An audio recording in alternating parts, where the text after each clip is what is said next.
नमस्कार, लोकतंत्र देख रहे हैं आप। मैं हूं आपके साथ ऋषु त्यागी। मध्य प्रदेश की सभी 230 और छत्तीसगढ़ की 70 सीटों के लिए कल यानी 17 नवंबर को मतदान होना है। सुबह 7 बजे से शाम 6 बजे तक मतदान प्रक्रिया जारी रहेगी।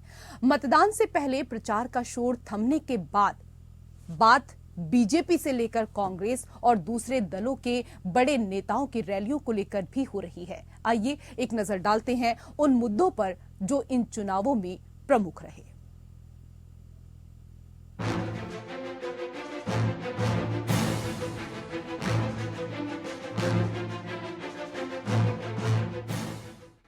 पिछले 2 महीने से मध्य प्रदेश और छत्तीसगढ़ में धुआंधार चुनाव प्रचार के बाद अब जनता के फैसले की बारी है। मध्य प्रदेश की सभी 230 सीटों पर, छत्तीसगढ़ की 70 सीटों पर शुक्रवार को मतदान होगा। दोनों ही राज्यों में बीजेपी की ओर से प्रधानमंत्री नरेंद्र मोदी, गृह मंत्री अमित शाह, राष्ट्रीय अध्यक्ष जेपी नड्डा, राजनाथ सिंह जैसे नेता प्रचार के मोर्चे पर अग्रिम पंक्ति में नजर आए। वहीं प्रियंका गांधी, राहुल गांधी और मल्लिकार्जुन खड़गे को हटा दें तो कांग्रेस का जोर लोकल लीडरशिप पर रहा। मध्य प्रदेश में कमलनाथ ने ताबड़तोड़ रैलियां की तो छत्तीसगढ़ में सीएम भूपेश बघेल प्रचार की कमान संभालते नजर आए। मध्य प्रदेश के चुनाव में बीजेपी का जोर जहां बार बार दिग्विजय सिंह की 10 साल वाली सरकार पर रहा, तो वहीं लाडली बहना योजना को भी पार्टी ने बड़ी उपलब्धि के रूप में पेश किया। पीएम मोदी से लेकर गृह मंत्री अमित शाह और बीजेपी के लगभग हर बड़े नेता ने सनातन और राम मंदिर को लेकर भ्रष्टाचार तक के मुद्दे पर कांग्रेस को निशाने पर रखा। बीजेपी ने अपनी 18 साल की सरकार की उपलब्धियां तो गिनाई ही, साथ ही 15 महीने की कमलनाथ सरकार पर मध्य प्रदेश को गांधी परिवार के लिए एटीएम बना देने का भी आरोप लगाया। वहीं कांग्रेस का फोकस जातिगत जनगणना के साथ महंगाई, बेरोजगारी जैसे मुद्दों पर भी नजर आया। प्रचार के शुरुआती चरण में पार्टी के बड़े नेताओं ने जातिगत जनगणना के मुद्दे को जोर शोर से उठाया। हालांकि प्रचार जैसे जैसे आगे बढ़ता गया, कांग्रेस का फोकस स्थानीय समस्याओं, शिवराज सरकार की विफलताओं, पर्चा लीक, पटवारी भर्ती में कथित घोटाले के साथ ही 15 महीने की सरकार गिरने के घटनाक्रम की ओर शिफ्ट होता चला गया। चुनाव प्रचार के अंतिम दिन प्रियंका गांधी ने ग्वालियर चंबल रीजन के दतिया में चुनावी रैली को संबोधित करते हुए ज्योतिरादित्य सिंधिया को भी निशाने पर रखा। मध्य प्रदेश में कांग्रेस के प्रचार का आगाज करते हुए प्रियंका ने कहा कि सिंधिया पर कई घंटे बोल सकती हूं, लेकिन ऐसा नहीं करूंगी। शुरुआत में जिस मुद्दे पर बोलने से प्रियंका ने हंसकर इनकार कर दिया था, अंतिम दिन उसे लेकर ही बोलना चरण दर चरण बदलती रणनीति का अच्छा उदाहरण है। वहीं छत्तीसगढ़ की बात करें तो विपक्षी बीजेपी ने भ्रष्टाचार महादेव ऐप, बैटिंग केस को मुद्दा बनाया। प्रधानमंत्री नरेंद्र मोदी से लेकर गृह मंत्री अमित शाह और प्रदेश अध्यक्ष अरुण साव महादेव ऐप के साथ ही भ्रष्टाचार के मुद्दे को लेकर बघेल सरकार पर हमलावर रहे। दूसरी तरफ कांग्रेस अपनी उपलब्धियों को लेकर जनता के बीच गई। कांग्रेस ने भरोसे की सरकार का नारा दिया और इसी थीम पर प्रचार को केंद्रित भी रखा। बीजेपी और कांग्रेस दोनों की ही प्रचार रणनीति देखो तो मतदाता वर्गों पर फोकस अधिक नजर आया। भ्रष्टाचार को छोड़ दें तो बीजेपी का जोर महिला, किसान और हिंदुत्व पर रहा, जबकि कांग्रेस का फोकस भी सॉफ्ट हिंदुत्व के साथ बीजेपी के हिंदू कार्ड की काट के लिए छत्तीसगढ़वाद पर रहा। कांग्रेस ने सूबे की आबादी में अनुमानों के मुताबिक सबसे अधिक भागीदारी वाले ओबीसी को लामबंद करने के लिए जातिगत जनगणना का कार्ड चला, तो आदिवासियों को इमोशनली कनेक्ट करने के लिए उनके उत्थान, संस्कृति को बढ़ावा देने के लिए किए गए प्रयास भी गिनाए। मध्य प्रदेश और छत्तीसगढ़ में भ्रष्टाचार और कुशासन के मुद्दे को बीजेपी ने जमकर उछाला, लेकिन दोनों ही राज्यों की प्रचार रणनीति में कुछ एक जैसा भी रहा। जैसे पार्टी के प्रचार अभियान का शुरुआती चरण सनातन के मुद्दे पर केंद्रित नजर आया, तो वहीं अंतिम चरण में राम मंदिर का मुद्दा भी खूब उछाला। अब दोनों राज्यों में मतदान की घड़ी करीब है। दोनों ही प्रदेश की जनता विधानसभा में अपना प्रतिनिधि अगले 5 साल के लिए अपनी सरकार चुनने को 17 नवंबर के दिन मतदान करेगी और 3 दिसंबर को ये सामने आएगा कि जनता ने किसके प्रचार पर भरोसा जताया। Bureau report, APN।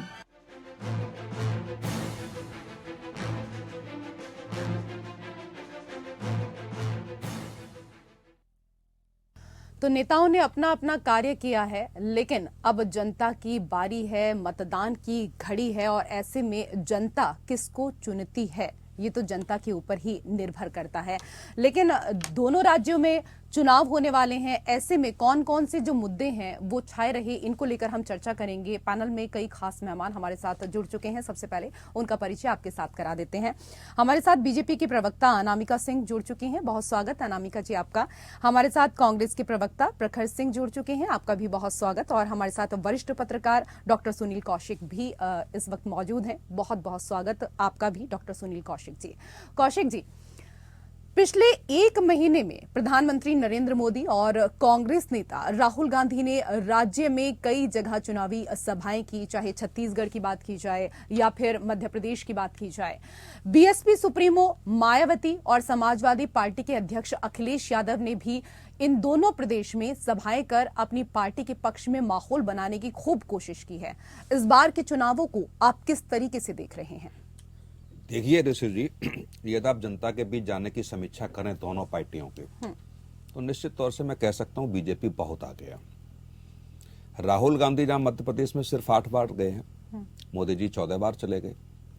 यदि खड़गे साहब की बात की जाए तो वो भी 8 बार गए हैं। लगता है राहुल गांधी के साथ ही उन्होंने मन साझा किया होगा। जो आंकड़े आ रहे हैं, सिर्फ 8 बार मध्य प्रदेश में गए हैं। जेपी नड्डा 14 बार वहां गए हैं, 12 बार वहां गए हैं।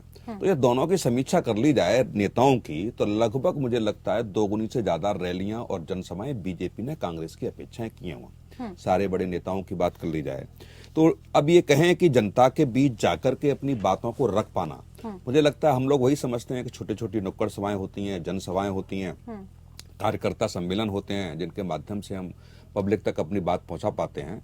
तो उसमें कहीं ना कहीं कांग्रेस पिछड़ी है। इस बात को लेकर के आप देखेंगे, ज्योतिराज सिंधिया की बात करें तो 80 जनसभाएं की हैं, शिवराज चौहान की बात करें तो 165 सभाएं की हैं, अमित शाह 21 सभाएं की हैं, जहां हेमंत बिस्वा शर्मा और योगी जी ने भी 24 और 16 जनसभाएं की हैं। तो कांग्रेस के बड़े नेताओं की बात करें तो मुझे लगता है प्रियंका गांधी हो, राहुल गांधी हो, खड़गे साहब हो, 8 तो तीनों ने सभाएं वहां की हैं। तो निश्चित तौर से तुलनात्मक अध्ययन करेंगे तो मुझे लगता है कि बीजेपी इससे बहुत आगे है।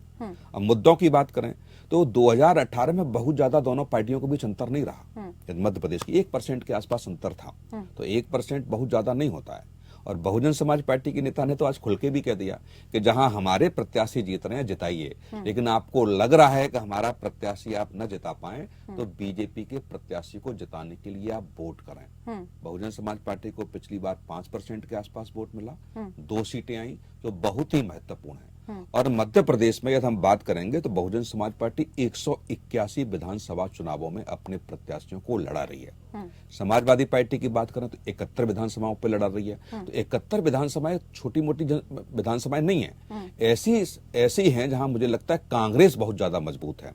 यदि कांग्रेस को समाजवादी पार्टी ने डैमेज करने का प्रयास किया तो बेनिफिट किसको होगा, इसमें कोई बताने की आवश्यकता नहीं है। और जहां बड़ी बड़ी पार्टियां, जब महिला बिल आया था तो हम लोगों ने भी बहुत डिबेट की, बड़ा कह रहे थे कि साहब पता नहीं कब इसका फायदा मिलेगा, कब लागू होगा, लेकिन सारे लोग कह रहे थे कि ठीक है ये चुनाव 5 राज्यों के चुनाव है, इसी में आप जाकर के अपनी महिलाओं को टिकट दे दीजिए। तो आप मानिए कि 2253 प्रत्याशियों में से केवल 252 महिलाओं को टिकट दिया है कुल मिलाकर के, तो 10% से भी नीचे महिलाएं चली गई।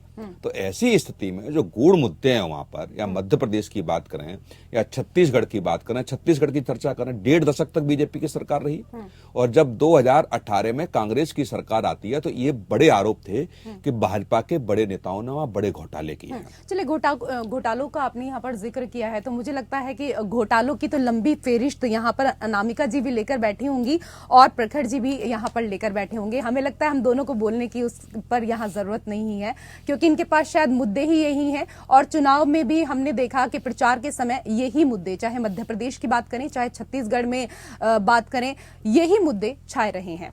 लेकिन प्रखर जी, पिछली बार जनता का समर्थन मिलने के बाद भी आपकी सरकार अपनों के छल के कारण चली गई थी। इस बार के चुनावों में खुद को आप कहां पाते हैं? देखिए, जो हमसे छल करके गए थे वो अपने आप को कहां पाते हैं, ये बहुत बड़ा विषय है। और वो समझ रहे हैं कि जनता ने उनको इस बार नकार दिया है। देखिए, ये घोटालेबाजों की सरकार है। पटवारी घोटाला आपने सुनाई है, देखिए मैंने कहा था ना कि घोटालों पर आ जाएंगे, शुरुआत यहाँ से होती है और अंत भी यहीं से होगा जी। नहीं, देखिए घोटाले किए हैं ना, देखिए, पेंशन घोटाले में कैलाश विजयवर्गीय का डायरेक्ट नाम है। अभी कोई विपक्ष का नेता होता, ईडी सीबीआई तुरंत पहुंच जाती। अभी 15 लाख रुपए ईडी के लोग दूध लेते हुए पकड़े गए राजस्थान में, मगर कैलाश विजयवर्गीय पर अभी तक एक आदमी नहीं गया। ठीक है, कांग्रेस पार्टी अपने मुद्दे पर चुनाव लड़ रही है। अगर हम कहते हैं 500 रुपए का सिलेंडर देंगे तो हम दे रहे हैं। बीजेपी आकर के कहती है कि हम 500 रुपए का सिलेंडर देंगे। अरे आप जिन राज्यों में आप दे दीजिए, आप उत्तर प्रदेश में दे दीजिए, आप महाराष्ट्र में दे दीजिए, कहां दे रहे हैं? यहाँ पर चुनावी जुमला कर रहे हैं। फिर हम अगर ओपीएस की स्कीम कहते हैं तो जहां पर हम न है वहां पर हमने ओपीएस लागू किया है, हमने बेरोजगारी भत्ता लागू किया है, हम एमएसपी की गारंटी दे रहे हैं, तो हम जनता के लिए 100 यूनिट बिजली फ्री दे रहे हैं। मोदी जी कहते हैं कि ये फ्री भी है। अरे अडानी से आप महंगा कोयला ले रहे हैं। अब तो प्रचार थम गया है। आप तो यहाँ भी बैठ के प्रखर जी प्रचार करने लगे कि हमने क्या किया है क्या नहीं किया। घोटालों का जिक्र किया तो मुझे लगा कि शायद आप तोमर जी के बेटे से ही शुरुआत करेंगे, क्योंकि आपकी पार्टी बड़ा हल्ला काट रही है। नहीं, तोमर जी के बेटे पर तो मैं आ रहा हूँ। हाँ, आ रहे हैं, वो तो ऑन कैमरा पकड़ेंगे जी। और देखिए, अभी तक कोई एजेंसी नहीं गई है। छत्तीसगढ़ कितनी जल्दी कहते हैं। दुबई में बैठा हुआ आदमी कहता है कि ये पैसे मांग रहे थे, इनको मैंने पैसा दिया, और ये तो कैमरे में पैसा मांग लिया है। इससे बड़ा सबूत क्या होगा? क्या कर रही ईडी, क्या कर रही सीबीआई, क्या कर रहे हैं मोदी जी? मोदी जी भ्रष्टाचार के अगेंस्ट कहते हैं कि भ्रष्टाचार के खिलाफ हूं मैं। लेकिन ये भी तो हो सकता है ना कि जो वीडियो वायरल किया जा रहा है वो एडिटेड वीडियो हो, ये भी तो हो सकता है ना। मध्य प्रदेश में ही मंच से उन्होंने महाराष्ट्र के नेता को, अजीत पवार को भ्रष्टाचारी बोला था। चलिए, मेरी बात का आपने जवाब नहीं दिया, मैं अनामिका जी से जवाब ले लेती हूँ। अनामिका जी, कांग्रेस तो वक्त अभी घोटाले बना रही थी। कांग्रेस सरकार के घोटाले देश को पता है, इसलिए मैं इस प्रतिष्ठित चैनल का समय जाया नहीं करूंगी घोटाले बताने के बारे में। और कांग्रेस तो वो है जिसने संस्कृति के, देश की संस्कृति के साथ घोटाला, वो है जिन्होंने बहुसंख्यक जनता की आस्था के साथ घोटाला कर दिया, राम मंदिर के अगेंस्ट 24 वकील खड़े कर दिए। तो आपने तो देश को मिटाने में, उसकी संस्कृति को नेस्त नाबूद करने में और वक्फ बोर्ड को ताकतवर बनाने में आप तो वो लोग हैं जिन्होंने देश में आर्मी के पास, अगर आर्मी के बाद सबसे ज्यादा जमीन किसी के पास है तो वक्फ बोर्ड के पास है। नेहरू जी से अगर शुरू करेंगे देश की विवाद से आप शुरू करिए तो हमेशा से आप संस्कृति विरोधी, सनातन विरोधी और राष्ट्र विरोधी रहेंगे। आपके घोटाले तो ऐसे हैं कि जिनके विषय में बात करना, और मुझे लगता है कि मुख्यमंत्री पद पर रहते हुए, एकमात्र प्रधानमंत्री पद पर रहते हुए नरसिम्हा राव जी अकेले प्रधानमंत्री रहे होंगे जिनके विषय में बात हुई और सजा होने की नौबत आई। तो कांग्रेस तो घोटालों की बात नहीं करे तो बेहतर है। अभी बहुत सारी चीजें गिना रहे थे छत्तीसगढ़ में, मतलब हद तो तब हो गई कि चारा घोटाला करने वालों के साथ से अब तो गोबर घोटाले पे उतर रहे हैं छत्तीसगढ़। तो घोटालों का स्तर भी इतना होता जा रहा है उच्च स्तर की, जिसकी सीमा नहीं रेशु जी। और निसंदेह ये बहुत ही पीड़ा की बात है कि उन्होंने वो, चलिए, मुझे लगता है योगी आदित्यनाथ जी को बड़े ध्यान से सुनती हैं आप, उन्हीं का बयान था ये। उनका बयान होने से पहले भी ये सच है रेशु जी। जो नाम नहीं बता सकते हमसे, कई यूपीएससी की कोचिंग पढ़ाती नहीं तो कई मेरे पढ़ाए हुए बच्चे जो यूपीएससी सिलेक्ट होकर छत्तीसगढ़ कैडर में, वो बताते हैं कि मैडम ये हमसे गोबर इकट्ठा कराया जाता है और उसमें ऊंचे स्तर पे बहुत सारे घपले हो रहे हैं, पर वो बेचारे बोल नहीं सकते। उसके विषय में तो मुझे 1.5-2 साल पहले से पता। चलिए, मैं जवाब ले लेती हूँ, इस पर जवाब ले लेती हूँ, क्योंकि योगी आदित्यनाथ ने भी प्रचार के दौरान इसी बात को कहा था जो अभी अनामिका जी कह रही हैं कि आपके गठबंधन के साथी ने बिहार के भीतर चारा घोटाला किया और आपने छत्तीसगढ़ में गोबर घोटाला कर दिया। गोबर घोटाला बोलने वाले आदित्यनाथ जी ने अभी तक कार्रवाई नहीं करी है। मंदिर की जमीन में खरीदने में, राम मंदिर की जमीन में जो घोटाला हुआ उस पर क्या किया आपने? ठीक है अनामिका जी, उनको कंप्लीट करने दीजिए, कंप्लीट करने दीजिए। चांद हेमंत फिर शर्मा पे अमित शाह जी ने बोला था ना कि भ्रष्टाचारी है। मोदी जी ने अजीत पवार के लिए बोला, या तो उस समय झूठ बोला था उनके लिए, क्योंकि उनके यहाँ आकर के गंगा जल में नहा लिए तो बिल्कुल ठीक हो गए। तो घोटालों की बात बीजेपी के लोग मत करें। आप आते हैं, आप यहाँ पर कहते हैं, झूठा वादा करते हैं, अडानी से महंगी बिजली लेते हैं, महंगा कोयला लेते हैं, और हम जब सस्ती बिजली देते हैं तो हम पर क्वेश्चन करते हैं। शर्म आनी चाहिए, जनता के लिए काम करिए, और सिर्फ धर्म पर आ जाएंगे। कोई भी बात होगी धर्म पर आ जाएंगे। अरे भाई ना है क्या? आपने बेरोजगारी था ना है क्या? 7.87 है आज तक, हाँ सबसे हाई उस पर है। तो 80 करोड़ लोगों तो को धर्म के नाम पर तो अब आप भी आ रहे हैं ना प्रखर जी। धर्म के नाम पर ऐसा तो नहीं है कि आप कहीं पीछे रह गए। वो राम की बात करते हैं, आप सीता की बातें करने लगे। इस पूरे चुनाव में तो आपने सीता को लेकर, माँ जानकी को लेकर ही बात की है। 80 करोड़ आधे मिनट का समय मुझे आपको दीजिए। फ्री जी। में राशन देना पड़ रहा है हम्म, क्योंकि वो गरीब है। जब 80 करोड़ लोगों को आपने गरीबों को फ्री राशन में दिया देश जाता में है। अनएम्प्लॉयमेंट कांग्रेस के का कारण मोदी ये आप ही का डेटा है। बातों का टू द पॉइंट बोलिए। समय को वो मत करें। ये सब झूठ बोलना बंद पूरा करिए, पॉइंट बात बताइए। बेरोजगारी को हटाइए, महंगाई चरम पर है, उस पर काम करिए। और आप सरकार में है, मध्य प्रदेश में आप गवर्नमेंट में है, आपको क्यों राष्ट्रीय मंत्रियों को उतारना पड़ रहा है? क्योंकि आपके लोगों ने काम नहीं ये किया, आपका विषय आपके है चीफ क्या? मिनिस्टर ने ये काम आपका नहीं किया, विषय है क्या? इसलिए प्रधानमंत्री ये को आपको किसी उतारना भी पड़ रहा पार्टी है। क्या जहां आर्थिक आप विषय है सरकार क्या? में, आर्थिक आपको लोकतंत्र का बताना है आपने क्या क्या उन्होंने एक नया प्रयोग किया है। आपको क्या दिक्कत हो रही है इसमें प्रखर आपको जी? क्या दिक्कत है? आप वैसे भी प्रयोग मुझे प्रयोग आधे मिनट करने का की समय जरूरत दे। ही इसीलिए पड़ रही है।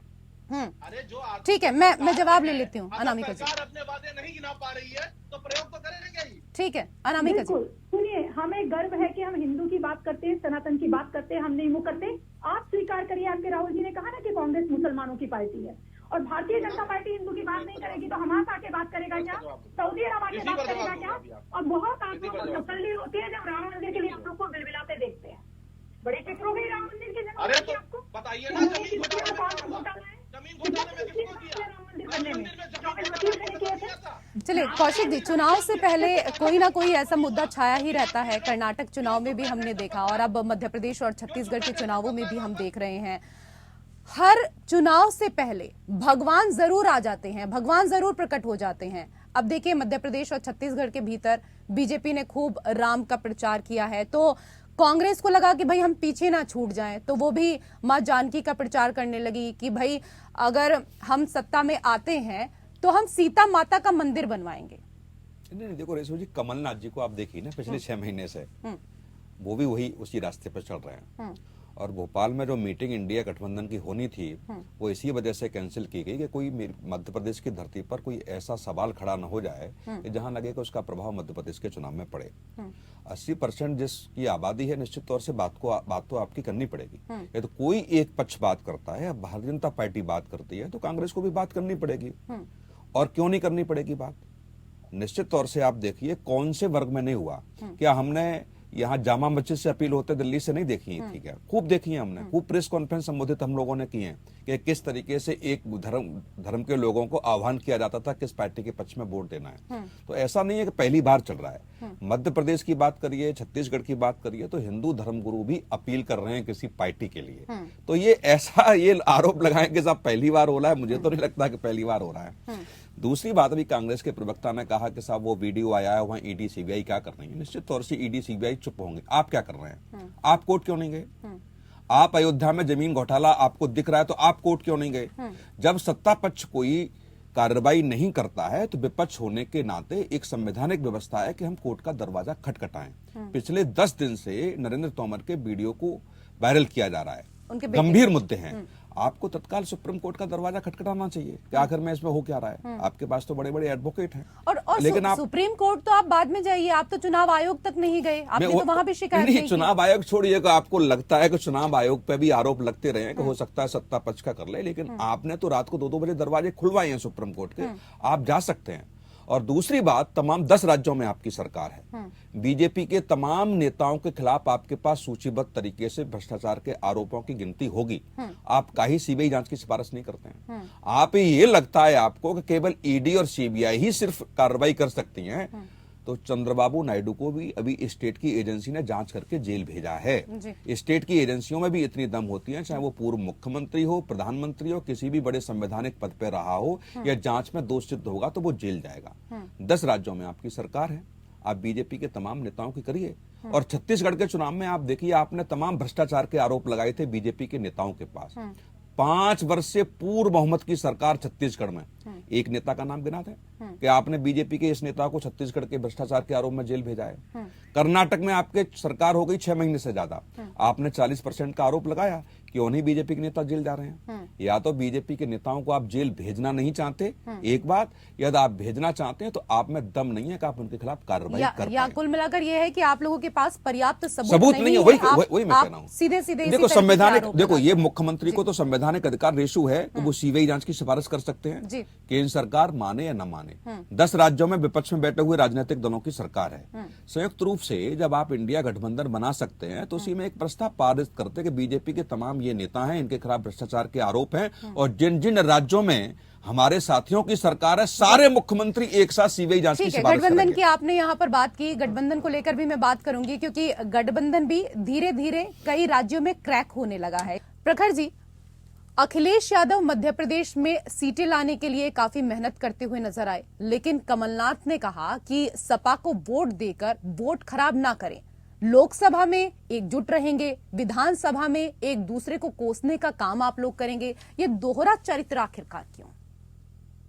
देखिए, इंडिया गठबंधन लोकसभा चुनाव के लिए बना है, विधानसभा चुनाव के लिए नहीं बना। नहीं बना तो ऐसा तो नहीं है ना कि विधानसभा में गरियाने लगे और फिर लोकसभा में गले मिलने लगे, तो ऐसा तो नहीं होना चाहिए ना। ओम प्रकाश राजभर के साथ क्या हुआ? क्या क्या नहीं बोला उन्होंने योगी आदित्यनाथ के लिए, और क्यों गले मिलने आया? तो ये दोहरा चरित्र, फिर तो ऐसे तो बीजेपी का भी दोहरा चरित्र है। लेकिन अगर सपा की कुछ सीटें आती हैं तो समर्थन तो आप ही को देगा ना। समाजवादी पार्टी या कोई भी पार्टी हो, चाहे कोई भी प्रदेश की पार्टी हो, उसका हक है कश्मीर से कन्याकुमारी चुनाव लड़ने का। वो अपना चुनाव लड़े, हम अपना चुनाव लड़ रहे हैं। लोकसभा के लिए गठबंधन हुआ है और लोकसभा के लिए बात हो रही है।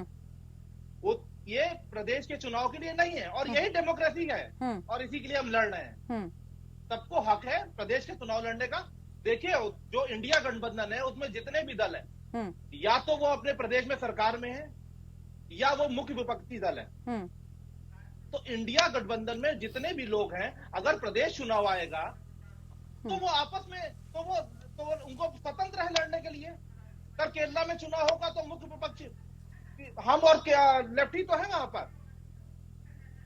बस अगर आप उत्तर प्रदेश की बात करेंगे, उत्तर प्रदेश की लाइन में खड़ा दिए। अगर आप पंजाब में आ जाइए तो आम आदमी पार्टी सरकार में हम मुख्य विपक्षी दल है। तो वहां की, इसीलिए हमने 2024 के चुनाव के लिए इंडिया गठबंधन बना है। ठीक है, आने वाले समय में ठीक है, मैं एक टिप्पणी इस पर अनामिका जी से जरूर ले लूंगी। 2024 के लिए इस गठबंधन को एक साथ जोड़ा गया है, लेकिन विधानसभा चुनावों में एक दूसरे के खिलाफ खूब बोलेंगे। रेशु जी, जो प्रवृत्ति होती है वो सापेक्ष होती है और गठबंधन धर्म के लिए त्याग की आवश्यकता होती है और एक दूसरे के लिए किसी भी हद तक समर्पण और सम्मान देने की बात होती है। भारतीय जनता पार्टी इसका उदाहरण है। बिहार में कम सीटें लाने के बाद भी हम आदरणीय नीतीश कुमार जी को मुख्यमंत्री बनाते रहे और महत्वपूर्ण मंत्रालय हमेशा उनके पक्ष में देते रहे, उन्हें देते रहे। तो कांग्रेस जो परिवारवाद पे जीती है और जिसका परिवार ही सब कुछ हो और जहाँ शब्द ही होता है वो हाई कमान। आप शब्द पे ध्यान दीजिए ना, शब्दों से नियत और नियत पता चलती है। जहाँ हाई कमांड शब्द ही इस्तेमाल किया जाता हो, आप उनसे ये उम्मीद करें कि वो अपने गठबंधन के लोगों को कुछ देंगे तो बिल्कुल संभव नहीं। इनमें से सारे लोगों ने भानुमति का पिटारा इकट्ठा किया है। आदरणीय नरेंद्र मोदी जी एनडीए गठबंधन और भारतीय जनता पार्टी के विरुद्ध 2024 में एक दिवा स्वप्न प्रधानमंत्री बनने की रेस में बहुत सारे चेहरे खड़े हुए हैं, जिसमें वो विचित्र विचित्र व्यवहार करते रहते हैं। जब राहुल जी बौखला गए, उन्हें समझ नहीं आया कि जातीय जनगणना से तो कोई क्रांति देश में हुई नहीं, तो आखिरकार उनको कहना पड़ा कि कांग्रेस मुस्लिमों की पार्टी है। असलियत उनकी कितनी बड़ी बात है। और ये हम उम्मीद करते हैं कि हम सनातन की बात नहीं करें, हम करेंगे बिल्कुल दम से करेंगे, आग से करेंगे, शान से करेंगे, क्योंकि हम अटल जी के कार्यकर्ता हैं। ये सरकारें आए और चले, कल्याण सिंह जी ने हमें अपनी सरकार गिरा दी। अगर सनातन की रक्षा के लिए भारत की कोई दल खड़ा नहीं होगा तो मुझे नहीं लगता कि पाकिस्तान, ईरान से अमेरिका से आके यहाँ कोई खड़ा हो जाएगा। रेशु जी, तो हमें सबका साथ, सबका विकास और सबके विश्वास पे यकीन है और हम अपने गठबंधन के लोगों को सम्मान देते हैं। अनामिका जी, जो अभी आप कह रही हैं, प्रखर जी कह रहे हैं कि इस तरीके का कोई बयान राहुल गांधी की तरफ से नहीं दिया गया। बिल्कुल नहीं हुआ। कांग्रेस जी के बयान के बारे में क्या कहेंगे? और रिकॉर्ड आप तो मैं मोबाइल में रख के बैठी हूँ रेशु जी। मनमोहन सिंह जी का बयान, इस देश के संसाधनों पर पहला अधिकार अल्पसंख्यकों का है, अल्पसंख्यकों में भी विशेषकर मुसलमानों का है। अगर आप चाहें तो भी मैं मोबाइल में करके उनका दिखा दूंगा। अल्पसंख्यक नाम लिया था आपके, बोले अल्पसंख्यक एक्चुअली विशेषकर मुसलमानों का है। क्यों? भारत के संसाधनों पर पर वंचित और गरीबों का है। चलिए ठीक है, एक काम करिएगा, हम इस पर वक्त जाया नहीं करते हैं। आपके पास अगर इस तरीके का कोई बयान है तो आप भेज दीजिएगा, हम डिबेट के बाद उसको देख लेंगे। मैं आपको बिल्कुल भेज दूंगी। जी, आप भेज दीजिएगा, ठीक है। लेकिन इससे पहले हम अखिलेश यादव को लेकर बात कर रहे थे, डॉक्टर सुनील कौशिक। अखिलेश यादव ने 230 सदस्यों वाली मध्य प्रदेश विधानसभा के चुनाव में धड़ाधड़ 74 सीटों पर उम्मीदवार उतार दिए। मध्य प्रदेश की चुनावी जनसभाओं में कांग्रेस को वोट नहीं देने की इस दौरान वो भी अपील कर रहे हैं। वहीं उनकी ही पत्नी चुनाव के बाद कांग्रेस का समर्थन करने के संकेत दे रही हैं। क्या मध्य प्रदेश को लेकर सपा किसी कंफ्यूजन की स्थिति में है? नहीं रेशू त्यागी जी, ऐसा नहीं है। तमाम राज्यों में ऐसे एग्जाम्पल देखे गए हैं। कि हम उत्तर प्रदेश की चर्चा करें तो 2017 की बात करें तो ओम प्रकाश राजभर किसके साथ थे, लोकसभा की बात करेंगे तो अलग हो गए आप, फिर 2022 की बात करेंगे तो अखिलेश यादव के साथ चले गए। जम्मू कश्मीर की आप बात कीजिए, असम की आप बात कीजिए, जो बीजेपी के इस समय मुख्यमंत्री हैं, उस समय तो बीजेपी ने क्या क्या इनके बारे में नहीं कहा। आज वो मुख्यमंत्री बनकर भी भारतीय जनता पार्टी में है। तो ये तो सब चलता है और जनता इस सबको समझती भी है कि आप राजनीतिक दल सत्ता के लिए किसी भी हद तक जा सकते हैं। उनके लिए कोई प्राण प्रतिष्ठा नहीं है, कोई विचारों के मायने नहीं है, कोई नीतियों का कोई मतलब नहीं है। जब सत्ता उनको मिलती है तो सत्ता के लिए वो सीमाएं भी क्रॉस करेंगे। ये हमारे भारतीय लोकतंत्र की परंपरा सी बन गई है। तो इसमें ये नहीं है कि अखिलेश यादव क्या कह रहे हैं या डिम्पल यादव किस तरीके का इशारा कर रही हैं, ये सब चलेगा। उत्तर प्रदेश में आप देखिए कि एक सीट पर चुनाव होता है, समाजवादी पार्टी जीतती है, कांग्रेस के किसी व्यक्ति को वहां नहीं बुलाया, कांग्रेस ने समर्थन किया। उत्तराखंड में चुनाव होता है तो कांग्रेस ने समाजवादी पार्टी से समर्थन मांगा, समाजवादी पार्टी ने समर्थन नहीं दिया और 1600 वोटों से कांग्रेस का प्रत्याशी हारा, जबकि समाजवादी पार्टी को 2000 वोट मिले। या समाजवादी पार्टी समर्थन करती तो उत्तराखंड में मुझे लगता है कि वो सीट कांग्रेस के पक्ष में जाती, लेकिन नहीं हुआ तो नहीं हुआ। वही मध्य प्रदेश में हो रहा है। मध्य प्रदेश में आप देखेंगे कि पिछली बार केवल 1 सीटों पर समाजवादी पार्टी जीती और 5 सीटों पर 2 नंबर पर आई। और अधिकतर आप देखेंगे 190 सीटों पर प्रत्याशी उतारे थे समाजवादी पार्टी ने, इस बार तो कम उतारे हैं। उससे पहले 2013 की बात करेंगे तब भी मुझे लगता है 165 सीटों पर प्रत्याशी उतारे। क्या हुआ? 98% प्रत्याशियों की जमानत जब्त हुई। लेकिन यह है कि वोट प्रतिशत आपको बड़ा मिला। आप राष्ट्रीय पार्टी बनना चाहते हो और राष्ट्रीय पार्टी जब ही बन सकती है कोई क्षेत्रीय पार्टी जब वो विभिन्न राज्यों में जाकर के चुनाव लड़ेगी। इसमें कोई रोकने की कवायद करने की जरूरत भी नहीं है, कांग्रेस भी समझती है। लेकिन इस बात का डर क्षेत्रीय दलों को है कि जिन वोटों की खातिर हमने क्षेत्रीय दल बनकर के मजबूत स्थिति में, वो कांग्रेस का वोट बैंक है। यदि कांग्रेस दोबारा उन राज्यों में पनप गई या मजबूत हो गई तो निश्चित तौर से उन क्षेत्रीय दलों को वजूद बचाने में बहुत मुश्किल खड़ी होगी। ये कांग्रेस भी जानती है और इनके संगठन के क्षेत्रीय दल भी जानते हैं कि आज जो भी स्थिति क्षेत्रीय दलों की बनी है वो कांग्रेस का वोट बैंक खा करके हुआ है। जब अब क्या होगा? क्या निश्चित तौर से जिन क्षेत्रीय दलों की स्थिति जिन प्रदेशों में मजबूत है, क्या लोकसभा में वो मजबूत करने देंगे? समाजवादी पार्टी के एक वरिष्ठ नेता कहते हैं ऑफ कैमरा कि यदि कांग्रेस की सरकार केंद्र में आ गई तो हमें क्या फायदा होगा, प्रदेश में तो हम लौट के आ नहीं रहे हैं। और वो स्थिति जहां मुलायम सिंह यादव बार बार कहते रहे कई मंचों से कि कांग्रेस सीबीआई से हमें डराती है, तो कांग्रेस भी वही करती थी जो बीजेपी इस समय कर रही है। कांग्रेस ने भी अपने साथ के दलों को सीबीआई और ईडी से डराया है कि नहीं ये कर देंगे, नहीं वो कर देंगे। आय से अधिक संपत्ति का प्रकरण किसकी एफआईआर हुई? ताज कॉरिडोर का मामला मायावती के खिलाफ किनकी सरकार में हुआ? चारा घोटाला किसकी सरकार?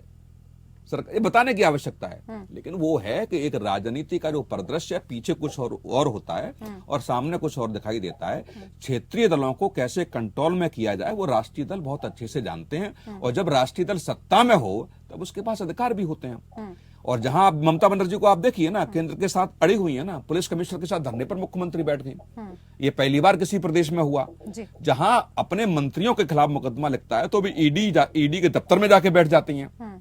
तो जब सत्ता का वर्चस्व की जब लड़ाई होती है क्षेत्रीय दलों के साथ और राष्ट्रीय दल के साथ, तो पश्चिम बंगाल उसका एक उदाहरण है। चुपचाप बैठने की कवायद नहीं करनी चाहिए। और जो कांग्रेस के प्रवक्ता ये कह रहे थे कि साहब बीजेपी के नेताओं ने तमाम उन नेताओं पर, जैसे मैंने अभी असम के मुख्यमंत्री का नाम लिया, उन्होंने अजीत जोगी का नाम उनका लिया, अजीत पवार का नाम लिया। जब बीजेपी भ्रष्टाचार के आरोप इन नेताओं पर लगाती थी तो आप ही उनके पक्ष में खड़े होते थे, आप ही कहते थे आरोप निराधार हैं, आरोप गलत है। लेकिन जब बीजेपी के जाके गोदी में वो लोग बैठ गए तो आपको ये लगने लगा अरे साहब भ्रष्टाचार के आरोप सही थे, आप तो भ्रष्टाचार के आरोप लगा रहे थे। तो ये तमाम राज्यों में आप देखेंगे कोई भी दल क्या 2014 से पहले की आप स्थिति देखेंगे, 2008 जब मुख्यमंत्री नरेंद्र मोदी हुआ करते थे, तो क्या एजेंसियों ने नहीं किया? अमित शाह ने भी एक बयान दिया कि सीबीआई ने मेरे ऊपर भी दबाव डाला था, नरेंद्र मोदी का नाम ले दीजिए। तो एजेंसियां कैसे काम करती हैं ये सब जानते हैं। और सबसे महत्वपूर्ण मैंने एग्जाम्पल दिया कि सीबीसीआईडी की जांच में यदि पूर्व मुख्यमंत्री जेल जा सकता है तो कुछ भी हो सकता है। 120 बी का मुलजिम, सीधे आरोप नहीं, 120 बी की धारा में वो मुख्यमंत्री जेल गया। तो कोई भी सरकार स्टेट में हो, या निश्चित तौर से आपके पास सबूत किसी भी पार्टी का नेता है यदि है, तो सलाखों से पीछे जाने से कोई ताकत नहीं रोक सकती। बस आपके पास पर्याप्त सबूत होने चाहिए। प्रखर जी, क्या कुछ कर रहे थे आप? देखिए, प्रधानमंत्री मन से बोलते हैं और उसके बाद खुद का स्टेटमेंट बदल लेते हैं। ना कांग्रेस पार्टी ने उससे पहले स्टेटमेंट दिया था। आज हम कह रहे हैं, हमारा पॉइंट ये है कि या तो उन्होंने उस समय झूठ बोला था, और झूठ बोला था तो अपने झूठ को माने कि मैंने मंच से झूठ बोला, मैंने जो मंच से एलिगेशन लगाया वो गलत था। अमित शाह झूठ माने कि अगर जो मैंने मंच से बोला था वो गलत बोला था। बात इस बात की है। और आज के टाइम पर एक नया फैशन चला है अपोजिशन से सवाल पूछने का। एक बार भी बीजेपी के प्रवक्ता से नहीं पूछा कि भाई नरेंद्र सिंह तोमर के लड़के पर कब कार्रवाई होगी। अमित शाह जी ने झूठ बोला कि नहीं झूठ बोला, नरेंद्र मोदी ने झूठ बोला कि नहीं बोला, हमसे पूछ रहे हैं, अपोजिशन में पूछ रहे हैं। और दूसरी बात, आप कार्रवाई की बात करते हैं, तो सेंट्रल की जो एजेंसीज है उनका जुडिक्शन हमारा काम तो सबसे सवाल पूछने का है। हम सबसे सवाल पूछ रहे हैं।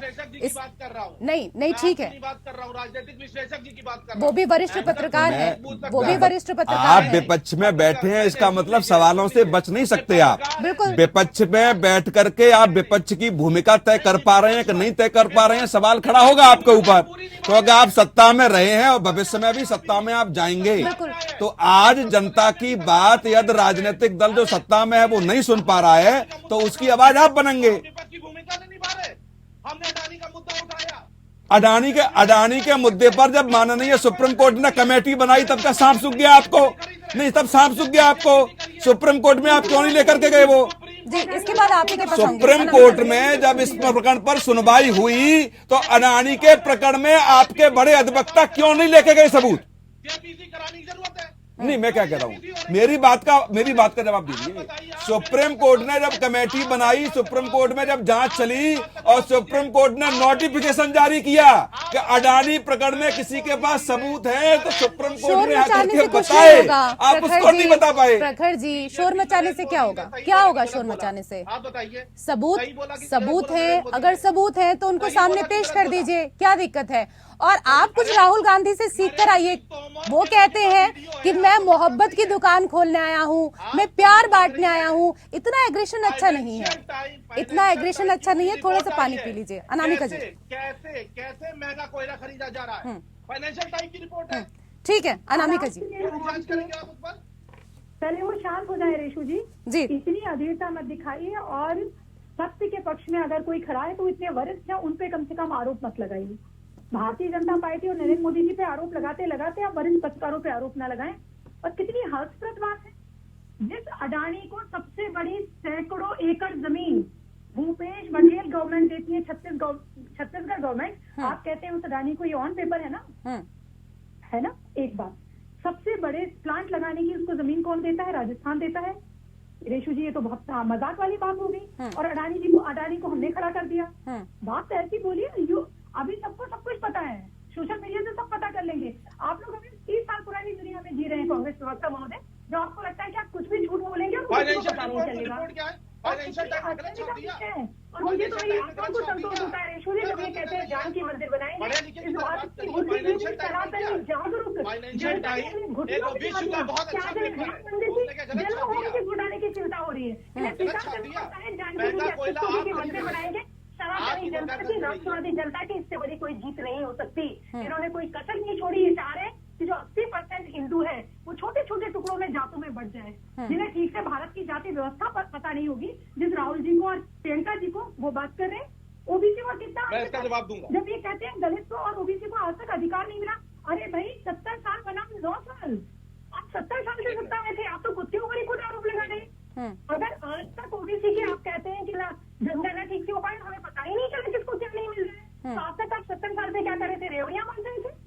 नहीं, लेकिन अनामिका जी, आप ये तो नहीं कह सकती ना कि 70 साल से कांग्रेस ने कुछ किया ही नहीं। 70 साल से कांग्रेस ने कुछ किया ही नहीं, ये तो आप नहीं कह सकती। कांग्रेस ने भी इस देश के लिए बहुत कुछ किया है, सिर्फ बीजेपी ने ही नहीं किया। आप लोग 9 साल से आए हैं, वो तो इतने साल से है ना। क्या किया है ऋषु जी? 70 साल और 9 सालों में क्या किया है? ठीक है, उन्होंने दिए कितने आईआईटी दिए? ठीक है प्रखर जी। इन्होंने दिया है। नेहरू जी ने देश को दिया है, क्यों को एक जमीन दे दी? मैं बता रहा हूँ 70 साल ठीक है, अब उनको बोलने दीजिए। अनामिका जी, अब उनको बोलने हम दीजिए। बता रहे हैं हमने 70 साल में क्या किया। हम्म, इन्होंने 80 करोड़ लोगों को गरीबी रेखा के करीब पहुंचा दिया। हम्म, अभी ये इन्होंने इनका खुद का कहना है कि 80 करोड़, शांत रहिए, बीच में मत बोलिए।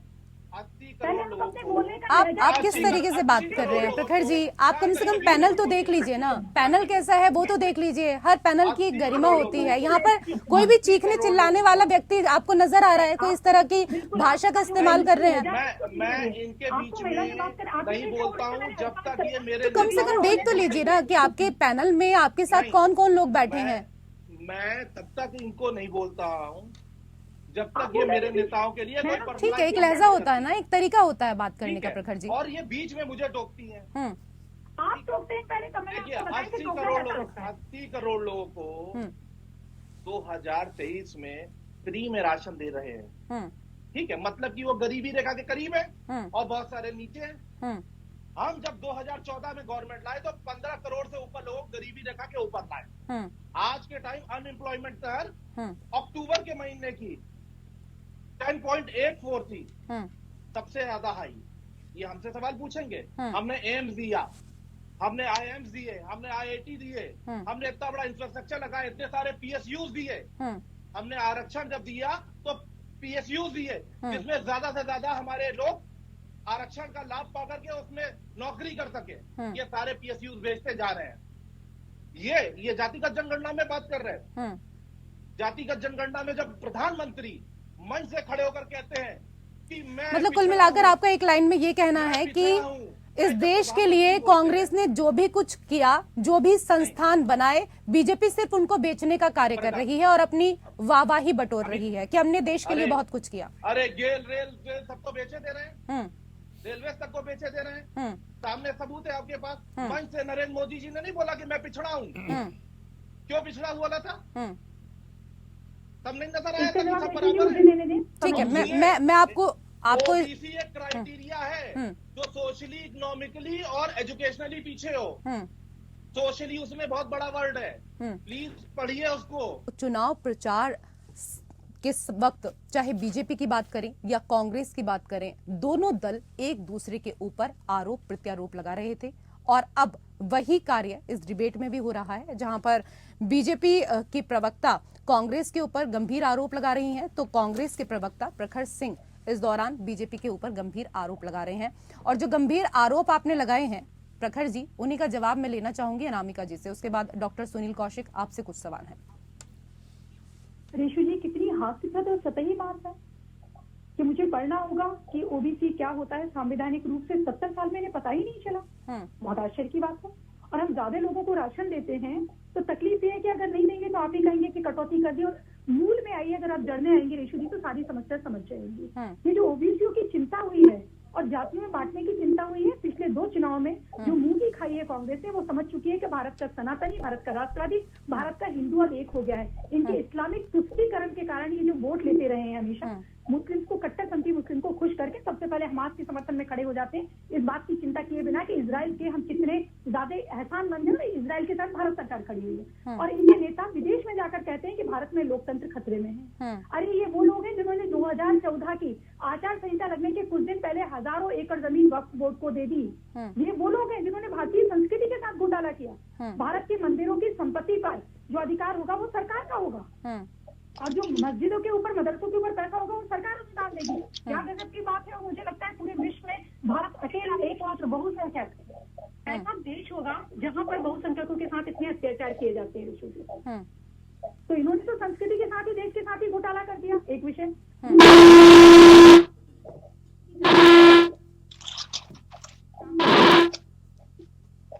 चलिए एक्चुअली आपकी आवाज नहीं आ पा रही है अनामिका जी, मैं आपके पास आऊंगी, लेकिन अगर हम बात करें डॉक्टर सुनील कौशिक, क्योंकि ये आरोप और प्रत्यारोप का तो दौर चलता रहेगा, पूरी डिबेट भी खत्म हो जाए लेकिन ये खत्म होने वाला नहीं है। लेकिन इस बार जो एक नया प्रयोग किया है बीजेपी ने, केंद्रीय मंत्रियों को, इसके साथ ही सांसदों को चुनावी मैदान में उतार दिया, टिकट दे दिया गया, इसको किस तरीके से आप देखते हैं? नया प्रयोग नहीं है रेशो जी, ये लोग कह रहे हैं 2013 में जब विधानसभा का चुनाव हुआ तो केंद्रीय मंत्री कांग्रेस ने नहीं उतारे थे। कमलनाथ जी विधायक नहीं बने, सिंधिया जी विधायक नहीं बने, केंद्रीय मंत्री नहीं थे क्या वो? थे। तो जब मुझे लगता है कि विधानसभा के चुनाव होते हैं, जो बड़े नेताओं को, ये पार्टियों की रणनीति होती है कि जब वो अपने केंद्रीय मंत्रियों को या सांसद को उतारते हैं तो आसपास की 4-5 सीटों को वो प्रभावित कर लेते हैं। ये मानना है, मुझे लगता नहीं कि वो सच है, लेकिन पार्टियों को लगता है ऐसा कि हम जहां उतारेंगे वहां आसपास की 7 सीट 10 सीटें को वो प्रभावित कर लेंगे, क्योंकि वहीं वो डेरा डाल के रहेंगे तो आसपास की सीटों को प्रभावित कर सकते हैं। लेकिन न 2013 में ऐसा हुआ और मुझे नहीं लगता है कि इसमें भी 2023 की सीटों में हो पाएगा, 2023 के चुनाव में हो पाएगा। लेकिन ये कहना थोड़ा सा गलत होगा कि बीजेपी ने केंद्रीय मंत्रियों को उतार के प्रयोग किया है। पहले भी राजनीतिक दल इसी तरीके के प्रयोग करते आए हैं चुनावों में। दूसरा सबसे महत्वपूर्ण मुद्दा यह है कि जो पहले का वोट प्रतिशत, चाहे छत्तीसगढ़ की बात करें चाहे मध्य प्रदेश की बात करें, बहुत ज्यादा नहीं रहा। और जिन मुद्दों को लेकर के कांग्रेस एग्रेसिव रही, जिस मुद्दों को, घोटालों को लेकर के 1.5 साल कांग्रेस की सरकार मध्य प्रदेश में रही, आप कुछ नहीं विधानसभा के पटल पर रख पाए। जिस घोटाले की बार बार बात करते हैं कि 40 से ज्यादा अधिक मौतें हो गई और ये हुआ वो हुआ, 1.5 साल का आपके पास समय था। 1.5 साल के समय पे मुझे लगता है आपको जांच करानी चाहिए थी, कुछ बड़ी कमेटियां बनानी चाहिए थी, और दूसरी बात, आपको विधानसभा के पटल पर कुछ चीजें रखनी चाहिए थी। वो 1.5 साल में आप नहीं रख पाए। आप भी उसी में लग गए जो बीजेपी लगी है, और आपको लगता था कि अब हमारी सरकार आगे नहीं जाएगी, और हर राजनीतिक दल को लगता है। लेकिन जो स्थिति राजनीतिक दल वहां राजनीतिक दल के रूप में कांग्रेस की रही, वो अचानक नहीं बनी। मुझे लगता है कांग्रेस को संभाल नहीं पाई। राजस्थान में संभालने का प्रयास किया, संभल गई, लेकिन मध्य प्रदेश में नहीं संभाल पाई, तो नहीं संभाल पाई और वहां सरकार चली गई। आज आप दोनों पार्टियों के घोषणा पत्र को ले लीजिए, कोई धरातल की बात नहीं हो रही है। केवल मैं तो सीधा सीधा कहूंगा कि आप वोट खरीदने की चर्चाएं कर रहे हैं। बिल्कुल, क्या हम आपको ये दे देंगे, आप हमें वोट दो, हम दे देंगे, आप दो। महिलाओं को 12,000 रुपए प्रति वर्ष तो आप देने के लिए फ्री में तैयार हैं, लेकिन महिलाओं को घर बैठ के रोजगार देने का प्लान आपके पास नहीं है। गैस सिलेंडर कांग्रेस करिए 500 रुपए का देंगे, स्वागत योग्य कदम है, लेकिन बाद के 700 रुपए आप कहां से लाएंगे? 700 रुपए सब्सिडी जो केंद्र सरकार देगी, या जो सब्सिडी के रूप में आपको पैसा प्रदेश सरकार को देना पड़ेगा, वो 700 रुपए आप कहां से लाएंगे? ऐसा तो नहीं है कि आपको 500 रुपए में खरीद कर मिल जाएगा सिलेंडर, आपको 1200 में खरीदना पड़ेगा और 700 का आप देंगे, 500 का देंगे। तो ये सब चीजें जो आ रही हैं, मुझे लगता है चुनावों में केवल जनता को गुमराह करने के लिए। और एक मैं थोड़ा सा जवाब दूंगा, कांग्रेस के प्रवक्ता ने कहा साहब 80 करोड़ लोगों को खाना बीजेपी दे रही है। नंबर महत्वपूर्ण बात है, आपको कोर्ट जाना चाहिए कि पैसा बर्बाद कर रही है। तो और उससे भी महत्वपूर्ण ये बात है कि कांग्रेस के प्रवक्ता को राइट टू फूड वाला बिल पढ़ना चाहिए कि कांग्रेस की सत्ता में रहते हुए वो बिल बनाएगा, और उस बिल में ये अधिकार दिए गए कि ऐसा लगता है सरकार को कि खाने की व्यवस्था वो परिवार नहीं कर पाएगा, तो राइट टू फूड जो एक्ट आया था उसी की कुछ लाइनें बीजेपी ने चुरा ली, और संवैधानिक रूप से वो बातें रखी जाएंगी यदि आप कोर्ट में जाएंगे तो लूप पोल तो आपने उस समय छोड़ रखा था। ठीक है, बिल्कुल प्रखर जी, इस बात का जवाब दे दीजिए। और बात वाजिब भी है कि जो मैनिफेस्टो आते हैं जिसमें घोषणाएं होती हैं, अब तो वादे भी नहीं किए जाते, बल्कि सीधे तौर पर गारंटी दी जाती है कि भाई हम ऐसा जरूर करेंगे। महिलाओं को लेकर जो आपने वादे किए, महिलाओं को जो आपने गारंटी दी है कि सत्ता में अगर आएंगे तो महिलाओं को हम 12,000 या 15,000 जो भी आपने एक रकम रखी है कि पूरे साल के भीतर इतना पैसा हम देंगे, तो क्यों नहीं उन महिलाओं को सशक्त बनाया जाता? क्यों नहीं घर बैठे उन ऐसी महिलाओं को रोजगार दिया जाता? इस पर कुछ कार्य किया जाता तो शायद ज्यादा अच्छा होता, जिस बात को भी कह रहे थे डॉक्टर सुनील कौशिक। देखिए, सबसे पहले मैं सुनील जी की बात का जवाब दूंगा कि हमको कोई सवाल ये नहीं है कि 80 करोड़ लोगों को क्यों खाना दिया जा रहा है। सवाल ये है कि इस गरीबी की हालात में उनको ले आए हैं कि 2 वक्त की रोटी वो कमा नहीं पा रहे हैं। तो वही सवाल तो आपसे भी है ना। अरे ये सवाल तो आप अपोजिशन से पूछेंगे। नहीं नहीं, मैंने कि कैसे मैंने छत्तीसगढ़ को लेकर बात की। देखिए प्रखर सवाल- जी, सवाल प्रखर को जी में समझिए, एक सवाल महत्वपूर्ण को समझिए, मैं क्या छोटा कह सा रही हूं। मैंने छत्तीसगढ़ की बात की। त्यागी जी सुने, एक छोटा सा सवाल जोड़ लीजिए, एक छोटा सा सवाल जोड़ लीजिए, आपकी स्पष्ट स्थिति हो जाएगी ना। पूरी बात सुनी। नहीं, मैं पूरी बात सुनूंगा आपकी। मैं सवाल आपको समझा देती हूँ फिर से, अगर आपको समझ मैं नहीं पूरा आया तो मैं एक क्लियर कर सवाल देती ये हूँ। है कि मेरा एक सवाल ये है कि जो आप 80 करोड़ लोगों को खाना दे रहे हैं, क्या उसमें प्रदेश सरकार की महत्ता नहीं होती? क्या प्रदेश सरकारों के पास ये अपेक्षा नहीं है कि जो लिस्ट बनाई जा रही है वो केंद्र सरकार बना रही है, प्रदेश सरकार बना रही है? मॉनिटरिंग उस स्कीम की प्रदेश सरकारें कर रही हैं। 10 राज्यों में विपक्ष में बैठे हुए राजनीतिक दलों की सरकार है, क्या इनके पास कोई ऐसा डाटा है जो केंद्र में बैठी हुई सरकार को एक्सपोज कर सके? सुन लीजिए ना, 10 राज्यों में आपकी सरकार है, आप सरकार को एक्सपोज कीजिए बीजेपी को, इनको आप फालतू दे रहे हैं खाना। जवाब ले अरे लीजिए। बोलने तो दीजिए। जी ठीक है। जी सर बोलिए। खाली आप ये सवाल पूछेंगे। जी सुन लीजिए, अगर 80 करोड़ लोग 2 वक्त की रोटी नहीं कमा पा रहे हैं और सरकार को फ्री में राशन देना पड़ रहा है, तो इसका मतलब वो अनएम्प्लॉयमेंट देने में फेल हो गए हैं। उनके पास नौकरी नहीं है, उनके पास काम करने की चीजें नहीं है, इसलिए आप कह रहे हैं। मेरा पॉइंट ये है। दूसरा, मैं अब आता हूं कि अगर हम 500 रुपए का सिलेंडर कोट कर रहे हैं और राजस्थान में हम दे रहे हैं, तो अगर महंगाई इतनी बढ़ी है और लोग टैक्स पे करते हैं, तो उनको राहत देने का काम भी तो गवर्नमेंट का है। बेसिक चीजों पर देने का है कि नहीं है? महंगी बिजली मिल रही है तो 100 यूनिट फ्री अगर हम दे रहे हैं तो क्या गलत कर रहे हैं? अब मैं आता हूं, इन्होंने वक्त कोड की बात करी थी, बीजेपी की जो प्रवक्ता है, तो पार्लियामेंट में खुद आडवाणी जी ने कहा था, और उस समय जो माइनॉरिटी मिनिस्टर थे शाहनवाज हुसैन थे, कि मुस्लिम पॉपुलेशन को उनकी प्रॉपर्टी का पैसा मिलना शुरू हो जाना चाहिए। इस पर ये क्या बोलेंगी? आडवाणी जी ने गलत बोला था? इनको खाली देखिए, भारत के जो 4 स्तंभ हैं उनके लिए सभी धर्म बराबर होने चाहिए। वो किसी एक धर्म की बात नहीं कर सकते, क्योंकि वो 4 स्तंभ देश चलाते हैं। इसलिए हम जब बात करते हैं तो हम सभी धर्मों की बात करते हैं, सभी लोगों की बात करते हैं। इस देश को बनाने में सबका खून पसीना लगा है और ये देश सभी का है।